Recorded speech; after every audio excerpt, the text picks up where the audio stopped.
Ikan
Hasil pelaksanaan. Saat kegiatan berlangsung, beberapa anak sudah banyak yang dapat mengikuti instruksi dengan baik dan cepat memahami konsep berhitung.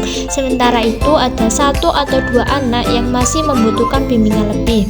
Pertama, pada saat anak melakukan kegiatan pembelajaran, ada beberapa anak yang sulit dikondisikan. Contohnya, saat guru meminta anak-anak untuk fokus pada kegiatan dan tertib saat berdoa, ada anak yang justru asik berbicara dengan temannya meskipun sudah mendapatkan teguran.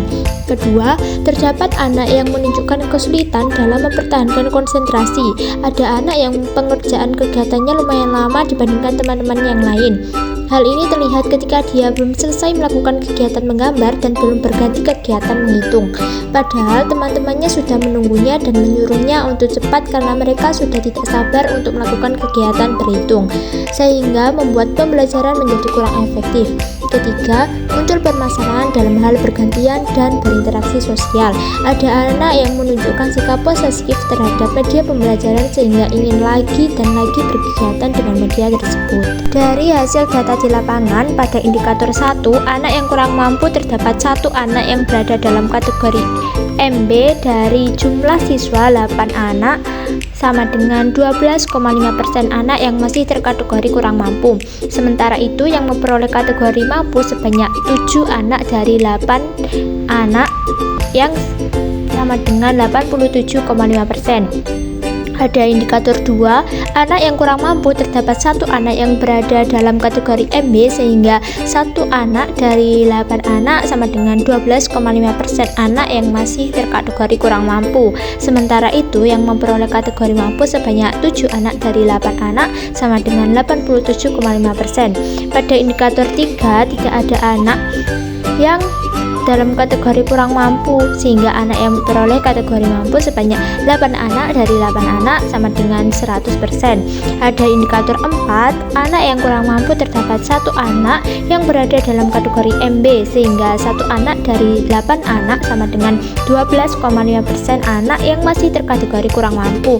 Sementara itu, yang memperoleh kategori mampu sebanyak 7 dari 8 anak sama dengan 87,5%. Dari hasil data penilaian kegiatan menghitung dan menjumlahkan makanan hewan, nilai rata-rata 1-2 ada 0 anak, kategori kurang, sedangkan nilai rata-rata 2,1-3 anak ada 1 anak dalam kategori cukup sama dengan 12,5%, dan nilai rata-rata 3,1-4 ada 7 anak dalam kategori baik sama dengan 87,5%. Dalam analisis hasil belajar anak, kategori nilai menunjukkan adanya variasi dalam pencapaian anak. Guru melakukan penilaian terhadap 8 orang anak dalam kegiatan menghitung dan menjumlahkan makanan hewan. Dari hasil penilaian tersebut, sebagian besar anak-anak menunjukkan hasil yang baik. Tidak ada anak yang berada dalam kategori kurang. Selanjutnya, 1 anak termasuk dalam kategori cukup yang mencakup 12,5% dari total. Dominasi terlihat pada kategori baik, di mana 6 anak mendapatkan nilai rata-rata yang baik dengan rentan nilai rata-rata 3,1-4 yang berarti 87,5% dari keseluruhan anak. Hasil ini menunjukkan bahwa mayoritas anak berada pada tingkat pencapaian yang baik, meskipun masih ada beberapa yang perlu mendapatkan pelatihan lebih oleh guru atau orang tua dalam meningkatkan hasil belajarnya. Analisis pelaksanaan kegiatan di sekolah. Dari kegiatan pembelajaran menghitung dan menjumlahkan makanan hewan pada usia 5-6 tahun merupakan implementasi yang baik dari beberapa teori, salah satunya teori konstruktivisme. Pembelajaran matematika dengan konstruktivisme merupakan salah satu pandangan dengan suatu proses pembelajaran yang menyatakan bahwa dalam proses belajar diawali dengan konflik kognitif. Dalam kegiatan ini, anak-anak tidak hanya sekedar menerima informasi tentang angka dan penjumlahan secara pasif, melainkan secara aktif membangun pemahaman melalui pengalaman langsung. Ketika anak-anak menghitung dan menjumlahkan makanan hewan menggunakan media pembelajaran konkret berupa papan berhitung dan kepingan angka, mereka mengonstruksi pengetahuan mereka sendiri tentang konsep matematika dasar. Ditinjau dari teori perkembangan kognitif Piaget, berhitung masuk ke dalam bagian dari kategori pengetahuan logis matematika.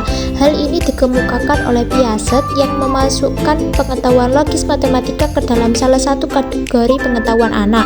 Kegiatan ini sangat sesuai dengan tahap perkembangan anak usia dini yang berada pada tahap pra-operasional, usia 2 tahun sampai usia 7 tahun.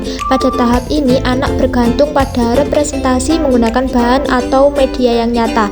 Anak-anak membutuhkan objek nyata untuk memahami konsep abstrak seperti angka dan penjumlahan. Ketika anak-anak menghitung jumlah wortel untuk kelinci atau menghitung jumlah ikan untuk bangau, mereka tidak hanya belajar tentang angka tetapi juga memahami konteks penggunaan matematika dalam kehidupan sehari-hari. Kegiatan pembelajaran ini juga mendukung perkembangan bahasa anak melalui diskusi dengan guru mengenai nama hewan dan makanan. Anak-anak memperkaya kosakata mereka dan mengembangkan kemampuan berkomunikasi seperti bangau makan ikan, ada 8 wortel, 2 pisang, ditambah 2 pisang sama dengan 4 pisang, dan angka-angka dalam konteks yang bermakna. Jadi dapat disimpulkan bahwa kegiatan pembelajaran menghitung dan menjumlahkan makanan hewan merupakan pendekatan pembelajaran yang komprehensif dan sesuai dengan berbagai teori perkembangan anak. Kegiatan ini tidak hanya mengembangkan pemahaman matematika tetapi juga mendukung perkembangan sosial, emosional, bahasa, dan motorik anak. Kesimpulan, berdasarkan observasi kegiatan pembelajaran menghitung dan menjumlahkan makanan hewan di TK PKK Lidahkulon 1, dapat disimpulkan bahwa kegiatan tersebut merupakan pendekatan pembelajaran yang sangat efektif untuk mengembangkan kemampuan matematika dasar anak usia dini. Mayoritas anak, 87,5%, menunjukkan hasil belajar yang baik dengan kemampuan mengenal angka, menghitung, dan menjumlahkan yang berkembang sangat baik. Meskipun terdapat beberapa tantangan seperti variasi tingkat pemahaman dan konsentrasi anak, kegiatan ini tidak hanya sekedar mengajarkan konsep matematika, tetapi juga mengintegrasikan perkembangan sosial, motorik, dan bahasa anak secara holistik. Pendekatan pembelajaran yang inovatif ini memungkinkan anak-anak membangun pengetahuan melalui pengalaman langsung sesuai dengan teori perkembangan Piaget pada tahap pra-operasional.